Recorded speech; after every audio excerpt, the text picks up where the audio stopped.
Boy, oh boy, don't you just love Twitter? Isn't it fantastic? Isn't social media great? Now I'm the world's biggest faggot because I said I hated social media, and yet here I am, 2 years later still on this godforsaken fucking website, using it daily. I don't know why. I'm like an opium whore. I can't put the fucking pipe down. Yet I'm noticing a few strange things, so I just wanted to share a little theory I had. Now, maybe you're familiar with Reddit. Maybe you even use it, and if you do, throw yourself off a fucking bridge, because that's where you deserve to be, at the bottom of a goddamn ravine. On Reddit, they have a way of dealing with problematic posters. It's called shadow banning. If you haven't heard of shadow banning, chances are you've probably been shadow banned, and nobody's been able to tell you, because that's how it works. It's just you alone in the wilderness screaming at the top of your lungs, and nobody can hear you. They don't see the shit you talk about, they don't see the stuff that you're interested in. You disappear, you're unpersoned. Now I want to talk about what Twitter does. Twitter will outright ban people. I'm sure you're familiar with this, gentleman. And yes, I'm intentionally using that picture to dispel the myth that gay men have good fashion sense. They obviously don't.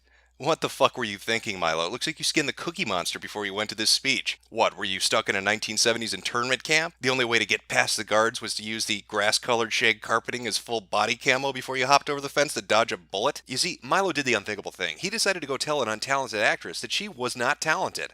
I know, it's insane that he would do that. The crazy madman actually did it. He went over to Harambe's page and he said, "Hey, listen, Megilla Gorilla, you can't act for shit. Eat this banana and fuck off." I'm not saying that's what he said. I'm just quoting BuzzFeed because BuzzFeed is an accurate source of news, and they told me that he hates black people. Well, as you can imagine, after Milo was out the door, it was time to clean house a little bit in what I like to call the shitposter holocaust that's currently still underway. Now, some people say this has to do with being conservative. Other people say it has to do with being a fucking asshole. Maybe those go hand in hand. I don't know. I'm not a fucking psychologist. All I know is that a massive amount of people have been purged. But it goes much farther than simply just outright banning, because if you just outright ban everybody, you're going to anger the majority of the user base. Eventually, it's going to freak people out. So Twitter likes to employ what I like to call throttling. So Twitter devised a really devious way of fucking you without you knowing that you're being fucked, which is ingenious, I'll admit. It's cuntish, but it's ingenious.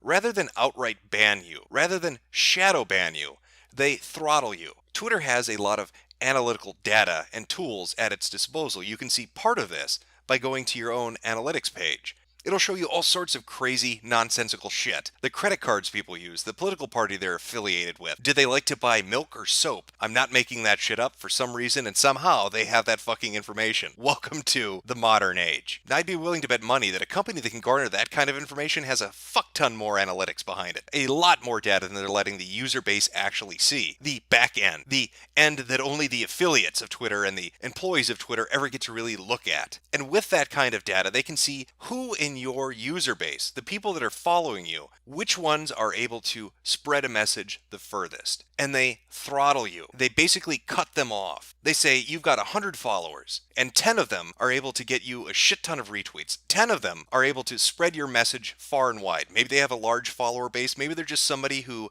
a lot of people pay attention to. They make it so those 10 people can't see what you say. Maybe they make it so the tweet is unavailable. You remember this infamous shit that's everywhere on this goddamn website? I love this. I love this little message. This tweet is unavailable. You know what? That tweet is available. You'd think it was deleted, or the account was deleted, because we're peanut-eating fucking monkeys that have been told to sit in the corner. We don't actually click it. But surprisingly, more often than not, that tweet is completely fucking available.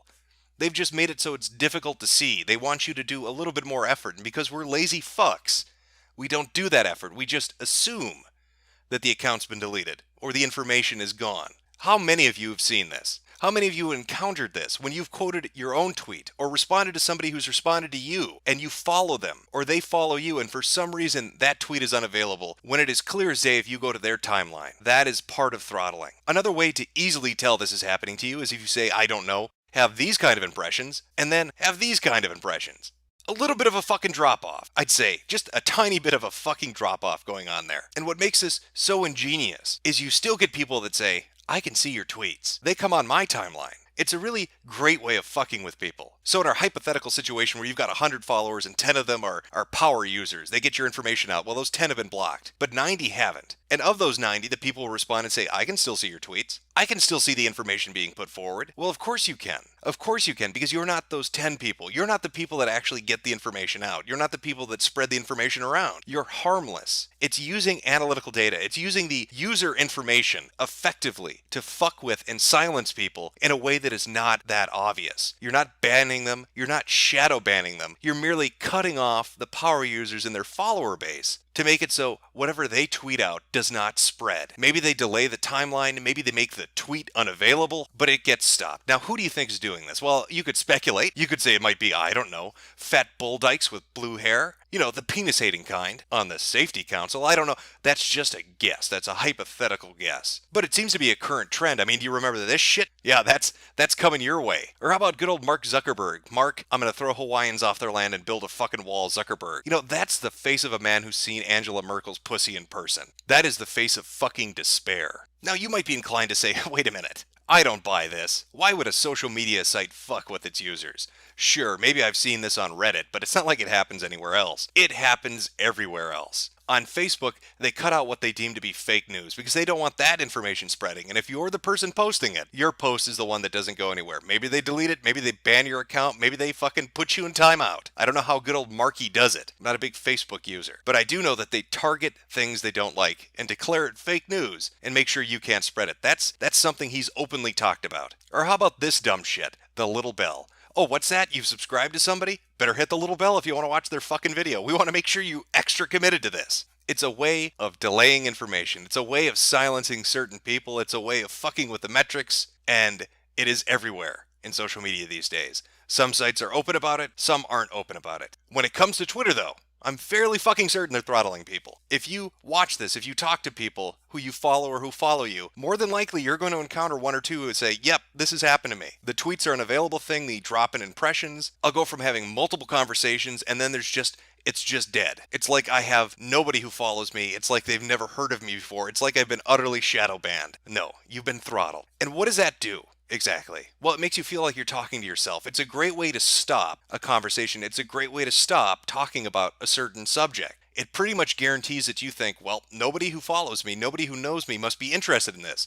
I guess I'll shut up about it. And then in 5 to 10 hours, maybe a day or two, depending on how pissed off Jack and his blue-haired dykes are, your account suddenly works again. But by that point, you're not talking about it anymore. And all those tweets that were delayed are now on the timeline, squished all the way at the fucking bottom. It's days-old news. Nobody wants to talk about it anymore.